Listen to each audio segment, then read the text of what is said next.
Telangana cabinet కీలక నిర్ణయం తీసుకుంది. తెలంగాణలో పంట రుణాల మాఫీకి కేబినెట్ నిర్ణయించింది. 2023 డిసెంబర్ 9కి ముందు తీసుకున్న పంట రుణాలను మాఫీ చేయాలని కేబినెట్ నిర్ణయం తీసుకుంది.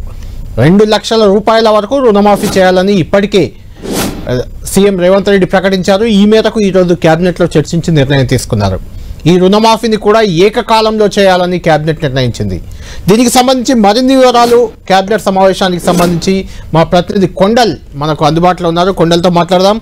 కొండల్, చాలా కీలకమైన అంశం, రుణమాఫీకి సంబంధించి చాలా కీలక నిర్ణయం కేబినెట్ తీసుకున్నట్టు తెలుస్తుంది. ఏకకాలంలో రుణమాఫీ చేయడంతో పాటు డిసెంబర్ 9 2023 డిసెంబర్ 9కి ముందున్న అందరికీ రుణమాఫీ చేయాలని నిర్ణయం తీసుకున్నట్లయితే సమాచారం అందుతుంది. అంటే కొంత ఉన్నతాదాయ వర్గాలు ఉన్న వారికి ఇవ్వకూడదు, రుణమాఫీ చేయకూడదు అనే ఒక చర్చ అయితే జరిగింది. అంటే ఎలాంటి నిర్ణయం ఇప్పుడు కేబినెట్ తీసుకుంది, ఎలాంటి మార్గదర్శకాలు రెడీ అయ్యాయి?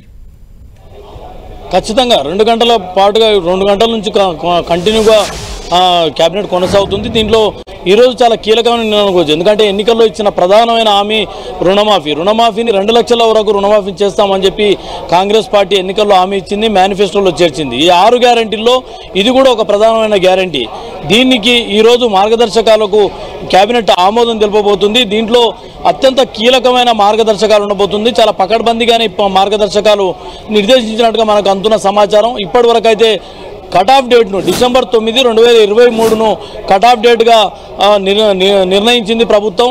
ఆ లోపు 2023 డిసెంబర్ 9 లోపు ఉన్న రైతులు తీసుకున్న రుణాలు 2 లక్షల లోపు 2 లక్షల వరకు రుణమాఫీ చేసేందుకు ప్రభుత్వం నిర్ణయం అయితే తీసుకుంది. దీంతోపాటు మార్గదర్శకాల అంశంలో కూడా చాలా కీలకమైన డిసిజన్ తీసుకున్నట్టుగా తెలుస్తుంది. దీనిపైన ఇప్పుడు ప్రస్తుతం అయితే చర్చ అయితే కొనసాగుతుంది. దాదాపు ఇవే ఖరారయ్యే అవకాశాలు ఉంటుంది. దీంట్లో ప్రధానంగా ఈ రుణమాఫీ నుంచి పెద్దలను తప్పించాలన్నది ఒక ప్రధానమైన నిర్ణయం ఉంది. వాటిని అంటే ఎవరైతే మంత్రులు అనుకోండి, ఎమ్మెల్యేలు, ఎమ్మెల్సీలు, జడ్పీ చైర్మన్లు, అదేవిధంగా ప్రభుత్వ ఉద్యోగులు, ఐటీ రిటర్న్స్ పే చేస్తున్న వాళ్ళు, వీళ్ళందరినీ ఈ రైతు రుణమాఫీ నుంచి వర్తింపజేయకుండా వారిని తప్పించాలని ప్రభుత్వం ఒక ప్రతిపాదన ఇప్పుడే ప్రభుత్వం ముందుకు వచ్చింది. కాబట్టి దానిపైన చర్చ జరుగుతుంది. ఒకవేళ అది ఆ నిర్ణయం తీసుకునే అవకాశం అయితే దాదాపుగా ఖరారుగా అయినట్టుగా తెలుస్తుంది. ఒకవేళ అదే జరిగితే చాలా వరకు రాష్ట్ర ప్రభుత్వంపై ఆర్థిక భారం తగ్గే అవకాశం ఉంటుంది. రాష్ట్రంలో ప్రస్తుతం 65 లక్షల మంది రైతులు ఉన్నారు. ఈ 65 లక్షల మంది రైతుల్లో రుణాలు తీసుకున్న వాళ్ళు 65 లక్షలు లేకుండా కొంత తక్కువ ఉంది. దీనికి సంబంధించిన లెక్కలు ఇప్పటికే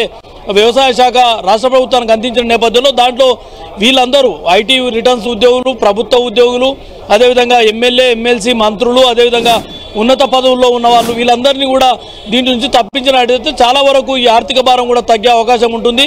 దీంతో పాటు మరో కీలక నిర్ణయం కూడా ఉండే అవకాశం ఉంది. దీంట్లో ఈ రైతు రుణమాఫీకి సంబంధించి రేషన్ కార్డును ప్రామాణికంగా తీసుకోవాలన్న ఒక ఆలోచన కూడా ప్రభుత్వం ముందుకు వచ్చింది. దానిపై మరి ప్రభుత్వం నిర్ణయం ఎలా ఉంటుందన్నది చూడాల్సి ఉంటుంది. ఎందుకంటే చర్చ అయితే ప్రస్తుతానికి కొనసాగుతుంది. దీంట్లో ప్రధానంగా ఐటీ రిటర్న్స్ ఉద్యోగులు, ఈ ప్రజాప్రతినిధులను తప్పించే అవకాశం అయితే దాదాపు ఓకే చెప్పినట్టుగానే అర్థమవుతుంది. కళ్యాణ్, కొండల్, రుణమాఫీకి దాదాపు సిమిలర్గా రుణమాఫీ ఎవరెవరికి అందుతుందో వాళ్ళే రైతులు. అదే రైతు భరోసా కూడా ఒక స్కీమ్ ప్రకటించింది కదా.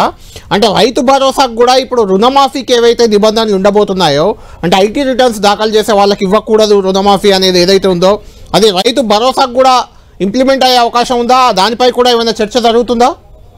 ఖచ్చితంగా అదే వర్తింపజేసే అవకాశమే ఎక్కువగా ఉంటుంది. ఎందుకంటే ప్రస్తుతం దేశవ్యాప్తంగా PM కిసాన్ యోజన స్కీమ్ అమలవుతుంది. దాంట్లో ఐటీ రిటర్న్స్ ఎవరైతే పే చేస్తున్నారో వారికి రైతు బంధు అంటే ఆర్థిక పెట్టుబడి సాయం కేంద్ర ప్రభుత్వం నుంచి వచ్చే ఎకరాకు 2,000 అవి రావడం లేదు. అయితే అదే స్కీము, అదే నిబంధనలు దీన్ని కూడా అమలు చేయాలన్న యోజన అయితే ప్రభుత్వం ముందుకు వచ్చింది. ఆ ప్రతిపాదన కూడా వచ్చింది. కాబట్టి దానిపై ఈరోజు కేబినెట్లో నిర్ణయించి ఒకవేళ ఈ నిర్ణయం తీసుకున్నట్టయితే ప్రభుత్వానికి ప్రభుత్వానికి రైతుల నుంచి ఎలాంటి ఫీడ్బ్యాక్ వస్తుందన్న దానిపై కూడా ఇప్పటికే ప్రభుత్వం ఒక మెసేజ్ తీసుకున్నట్టుగా, సందేశం తీసుకున్నట్టుగా కూడా అర్థమవుతుంది.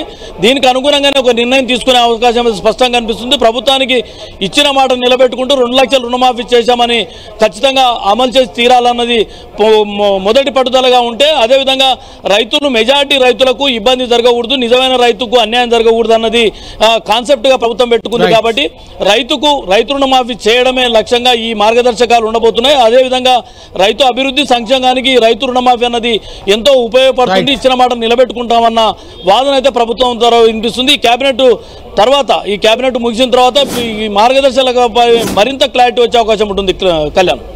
Right, thank you Kondali. Cabinet ముగిశాక మళ్ళీ మీ నుంచి మరింత సమాచారం తీసుకుంటాం. మొత్తానికి తెలంగాణ క్యాబినెట్ చాలా కీలకమైన నిర్ణయం అయితే తీసుకుంది. రైతు రుణమాఫీని ఏదైతే ఆగస్టు 15లోగా పూర్తి చేస్తామని సీఎం రేవంత్ రెడ్డి పార్లమెంట్ ఎన్నికల ప్రచార సమయంలో చెప్పారో ఆ మేరకు క్యాబినెట్ నిర్ణయం తీసుకుంది. డిసెంబర్ 9 గత సంవత్సరం అంటే 2023 డిసెంబర్ 9 వరకు 2 లక్షల రుణాలు ఎవరెవరికైతే రైతులకు ఉన్నాయో వాళ్ళందరికీ రుణమాఫీ ఏకకాలంలో చేయాలని నిర్ణయం తీసుకుంది. అయితే ఇందులో ఐటీ రిటర్న్స్ దాఖలు చేసేవాళ్ళు, ఎమ్మెల్యేలు, ఎంపీలు ఇలాంటి ప్రజాప్రతినిధులకు సంబంధించి మాత్రం కొంత వాళ్లకు రుణమాఫీ చేయకూడదు అని నిర్ణయం తీసుకున్నారు. రైతు భరోసా కూడా దాదాపు ఇదే సిమిలర్గా ఇప్పుడు రుణమాఫీకి ఏ నిబంధనలు ఉంటాయో రైతు భరోసాకు కూడా అదే నిబంధనలు అమలు చేసే అవకాశం అయితే మనకు కనిపిస్తుంది.